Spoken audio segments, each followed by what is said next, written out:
So once we went through that, the claim got denied. And I was so distraught. I'm like, I did everything I was supposed to do. Clearly, I need a breast reduction. My boobs are huge. Like, come on. Why did they deny my claim? Come follow me to luxury. Gold on the floors and all over me. The diamonds galore. I'ma ask you some more. Would it be like dealing with a queen? I just wanna make you feel, make you feel, make you feel. Big boss like $1,000 bill.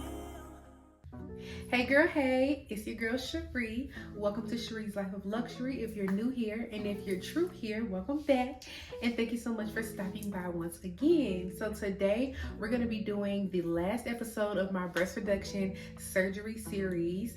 And I wanted to share with you guys how I got my surgery covered, what insurance I used, how much I had to pay out of pocket, what hoops I had to jump through, how long it took the process of getting approved, and some tips and tricks on how you can get your surgery covered by your insurance plan if you have Aetna like I do.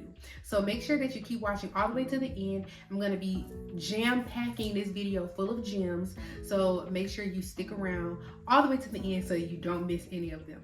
Okay, so first things first, what insurance do I have? I already told you. I have Aetna. I have it through my employer. So what I basically had to do was look up if my particular insurance policy covers breast reductions. So I'll put the name up on the screen of the actual name of the surgery. And they did. So once I called my insurance, I asked them, do you cover this? They told me over the phone, yes, we cover it. I went ahead and asked them to send me a list of plastic surgeons that were in network that specifically performs breast reduction surgeries. So they did that for me. I asked them to send me a list of those providers that were specifically in my zip code so that I wouldn't have to travel far in order to get this surgery done. Typically, when you get something covered, like a surgery like this, an elective surgery covered by your insurance, you have to make sure, number one, the provider, the actual surgeon is in network, the facility is in network. You got to make sure of that too. Also, the facility that they'll be providing the service. So whatever place they're going to be doing the surgery at, you want to make sure that's in network as well. So I made sure I covered all three of those bases before I even moved forward with the particular surgeon that I have. So my doctor is Dr. Drew Metcalf. He's amazing. I'm so glad I went with him. He's at Peachtree Plastic Surgery here in Atlanta. Very, very good. He practices out of Emory Hospital. Surgery facility was very nice. The nurses were nice. My surgeon had great bedside manner. So glad that I went with him. So just make sure that whoever you do choose, because this is what I did. The person that I chose, my doctor, I made sure I looked at before I actually booked my consultation and decided to go with that doctor. I made sure I looked at the reviews on Google of him and checked out his work, checked out his social media, and that's how I was confident that I could go with that particular surgeon. Okay, so once I chose my surgeon, of course, I went in. They told me if they could or could not do the surgery, and then we went from there. Now, when you choose a plastic surgeon, you do want to find someone who is familiar with and comfortable with operating on your body type. I had actually gone to 2 providers prior to this doctor in years past. So around 2019, I chose a provider that was at a different facility. I won't say the name. That provider told me that they could do the surgery, and they did not show up for surgery day. That was a huge letdown for me. I almost gave up on getting surgery, but that was because that was my first surgeon that I chose, and I didn't do due diligent research on that surgeon. And not only that, but the facility was also out of network. So I ended up having to pay more out of pocket for that surgeon than I did for the surgeon I actually ended up going with, because the facility was out of network. The provider was in network, but the office he operated out of was not. The office was very unprofessional. The doctor did not show up for surgery. The actual surgery was not going to be performed in a hospital. So if anything were to happen, I wouldn't even be in a hospital for, emergency services.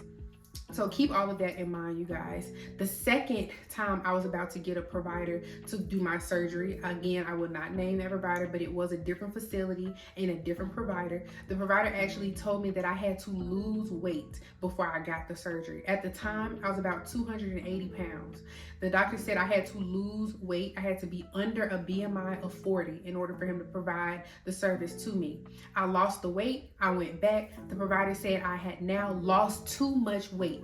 The provider basically said that the insurance was not going to cover my surgery because my breast had lost too much volume from losing weight, and the insurance would not cover it. So when he submitted my authorization request from my insurance, because you do have to request coverage before you get your surgery, they have to approve your request of coverage of the surgery. Then you can go on and schedule your surgery. So they denied my request before I even got a chance to schedule the surgery because they said there wasn't enough for the doctor to remove for it to be medically necessary. That's the thing about getting your insurance covered by your insurance. It has to be considered medically necessary. If you pay for it out of pocket, it doesn't have to be. It can be cosmetic. They don't care how much you remove. Whatever you want to remove is how much they will. But when you get it covered by your insurance, the doctors have to remove what the insurance says is the medically necessary amount. So if the doctor says, hey, based on her BMI, you have to remove at least 4 pounds from each breast, and the doctor said, well, look, I'm looking at her right now and I can only safely remove 3 pounds, the insurance will not cover your surgery, okay? So just keep that in mind before you start the process. It's based on your insurance, how much you have to weigh and how much you have to remove. Typically the insurance has like a chart. So it's like on one side of the chart, it tells you how much you weigh. And then on the other side of the chart, it tells you how much you have, the minimum that they have to remove based on how much you weigh or based on your BMI. So that's basically how they decide whether they're going to cover it or not.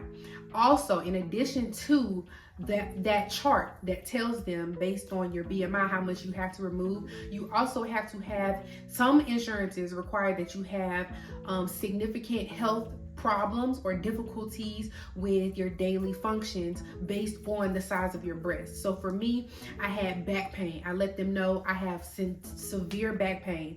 Even if you don't have severe back pain, tell them you have severe back pain, because that is how the insurance is going to take your claim seriously. If you don't have any back pain, but yet you want to get your breast done, they're automatically going to consider it cosmetic. So just keep that in mind.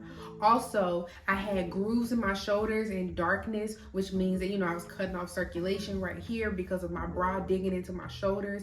I let them know of that as well. On the sides of my body where the bra band, so I ran out of storage, but I'm back. Okay, I hope the setup looks the same.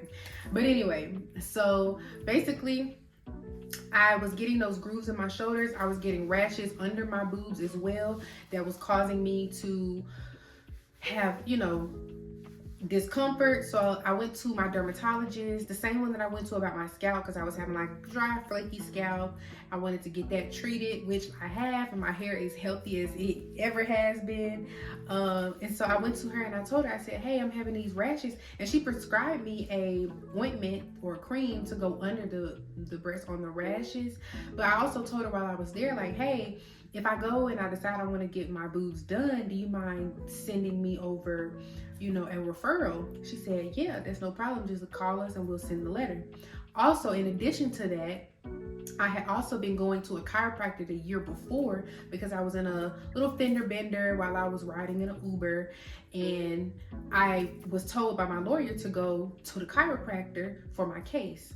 So I went to the chiropractor. I went to him for months, and months, and I told him these boobs are really big, and I know if I do decide to get this surgery, because I had already been through the ringer twice, I told him, I said, if you could go ahead and let me know now, like, can you write me a letter of recommendation, or whatever, a medically necessary note, whatever they call it, would you be willing to do that? He said yes. So when it was time for my consultation with my surgeon, he had asked me, that's one of the things that they ask you, and that's one of the things that the insurance requires as well. that you actually have some type of treatment prior to going straight to surgery. So you can't just say, oh, I just want surgery. That would be considered cosmetic. So because I had gone to the dermatologist, I had that doctor, if I needed it, to write me a note. Then I had my chiropractor that could write me a note. So I ended up going with the chiropractor. They said, hey, I treated this patient for many months for her back pain. He didn't say what it was caused by. He just said, I treated this patient for back pain for many months. And I think that she would benefit from having this surgery done. So my chiropractor sent the letter over to my plastic surgeon's office. The surgeon's office submitted it with my claim request form or my authorization request form to my insurance. So they let them know the discomfort, the grooves, the pain in the sides, the rashes, in addition to the fact that they were visibly very large, and my chiropractor's note. So once we went through that, the claim got denied the first time, and I was so distraught. I'm like, I did everything I was supposed to do. I had the medically necessary notes. Clearly I need a breast reduction. My boobs are huge. Like, come on, why did they deny my claim? So come to find out, the doctor had submitted that they could only remove so many units. The insurance said, no, we need you to remove more than that. But where I messed up was, when I went to my consultation, they asked me, what size would you like to be? And I told them, I would like to be somewhere between a C and a D cup. You know, I didn't want to go too small where I'm flat chested, and that was kind of one of my fears, but I also didn't want to get my surgery and still feel like my boobs were way too big. So they submitted the claim basically thinking like, oh, she wants a D cup. So I told them, I said, well, is there any way that you can resubmit it, which they could. Could you resubmit it with, you know, requesting that more is removed, which obviously would make my boobs smaller than I initially had said. They said, yes, we can resubmit it for the amount that they're telling us they have to, that we have to remove in order for it to be approved. I hope you guys are following me. I hope this makes sense. So basically the insurance came back and said, no, we can't approve it. You need to at least remove this much. And it was only like 50 cc's more, 50 units more, whatever. Like, it was just literally like a half a pound more or something that they had to remove, something very small. And so the surgeon's office resubmitted the claim and said, okay, we can try to remove this amount. It came back, it got approved. I was so happy. Oh my God, y'all, I was so happy. So let's get into, so that's the background. A long background, but that's the background of how I ended up with this surgeon, how I ended up getting it approved, what hoops I had to jump through to get it approved. So let's talk about how much I paid. Girl, okay. So of course the surgeon was in network. I called him first. So I only had to pay a copay to go to the consultation and the pre-op. Just a copay. I don't think I paid a copay for the pre-op. I think I just paid it for the consultation, but just be mentally prepared to pay it at each one. So my copay is only like $20. I paid that to see the doctor initially. Then we scheduled the surgery, and for the pre-op, when I went in, oh no, I didn't pay a copay. I went ahead and paid for my part for the surgery, for the pre-op. But when I went for the consultation, I paid my copay. So don't let them like try to bamboozle you and try to get the money for the surgery up out of you on your consultation day. No.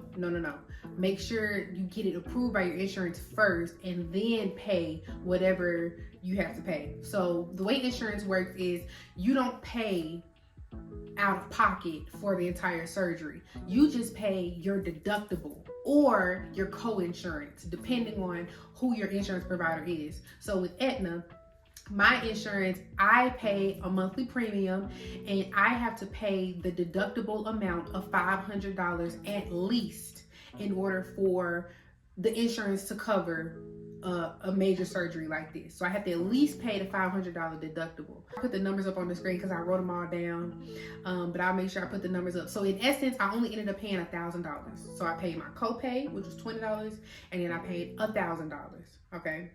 So $500 of that went to my deductible, and the rest of that went towards the 20%. Okay, so with that being said, the surgery itself.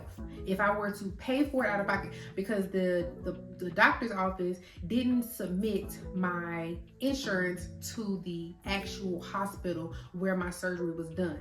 So my hospital sent me a bill for my surgery, which was for about a little more than $17,000.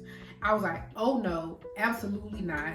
I already know for a fact that you're in network, this is covered, and this bill I don't have to pay. So I called them. Basically all they needed was my member ID and all of that in order to be able to bill that $17,000 to the insurance. So the way insurance works is if you pay out of pocket, it's a different rate than how much they charge your insurance company. Sorry, my heat just came on. So that $17,000 claim was submitted to my insurance. And after that, poof, the bill went away. I didn't have to pay that $17,000. My insurance did, because I paid my deductible and I paid my co-insurance. Okay, so that was basically it. So I paid $1,000. If I had gone to someone that was out of network, my deductible would have been $1,500, not $500, which is what I paid a couple years ago when I ended up accidentally going to that guy who was out of network. I ended up having to pay $1,500, and then I tried to call them because the surgeon didn't come in to the surgery that day. He literally quit the day before, didn't come to surgery day, and I had paid him this $1,500. So girl, you know, I disputed it with my bank and I won, period. So just keep that in mind. Sometimes these surgeons can be shady and shoddy. But anyway, so that's how much I paid. And like I said, I wrote down all the numbers from when I talked to my surgeon, the surgery coordinator. When I talked to her about how much it would cost, I jotted some things down, so I'll make sure I put that on the screen for you guys. But I definitely paid less than $1,100 for the surgery. Now, if you factor in how much I paid for my sports bras, my post-op sports bras, my gauze pads, I was about to say bandages, my gauze pads, my ointments, my bio oil, my all of that, like stuff that I needed for post-op, if you factor all of that in, I probably spent about $1,200, because I only spent about like $100, $200 on that type of stuff. I went the cheaper route. I ordered a lot of that stuff from Amazon. And yeah, I feel like my scars look really good. I've been using Scarway, I've been using bio oil, and I've been using Mederma. So however it says to use it, whether it says twice a day or before bed, whatever, that's how I use it. And it's been working. My doctor at my last post-op told me that I have a little scar tissue underneath my breast that I need to just massage away. But otherwise, everything is healing up really, really good. She said I have a year from surgery day to work on scar treatments. So after a year from surgery day, my scars are pretty much gonna look like that forever. So she's like, just go ahead in the next few months, because I'm like 3 months post-op now. She said go ahead and for the next few months work on massaging, using those products to work out those scars. So that's what I've been doing. So that's how much I paid. That's my doctor who I went to, how I got it covered by my insurance, who my insurance was, the hoops that I had to jump through, honey.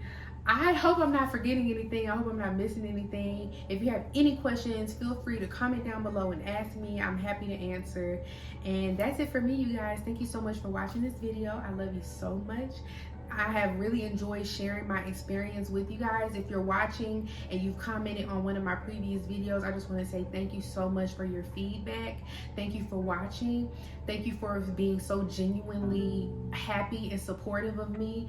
I appreciate it so much, you guys. Like, your messages and your comments really made me feel so good. Like I have goosebumps now just thinking about how sweet those comments were. So if you were in my comments and you were telling me like, hey, I'm having my surgery soon, or I'm on the fence about my surgery, I appreciate you guys for commenting, because like I said, sharing something so personal with the internet is hard. So thank you guys for sharing your stories with me as well.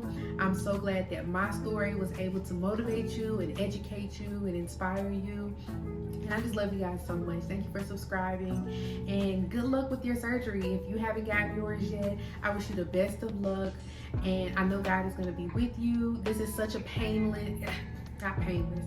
This is such a priceless surgery. It is painful the first few days. Go back and watch my old videos if you haven't. If you want to know about pain levels, pain medicine, what it was like post-op day 1, 2, 3, post-op week 3.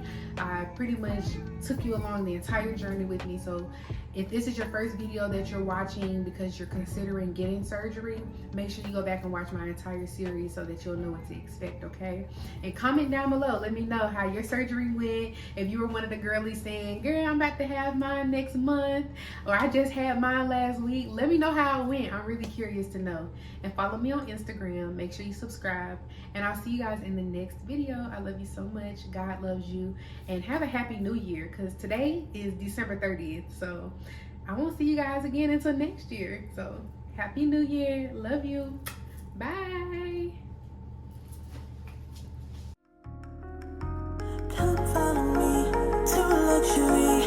Gold on the floors and all over me. The diamonds galore. I'ma ask you some more. Would it be like dealing with a queen? I just wanna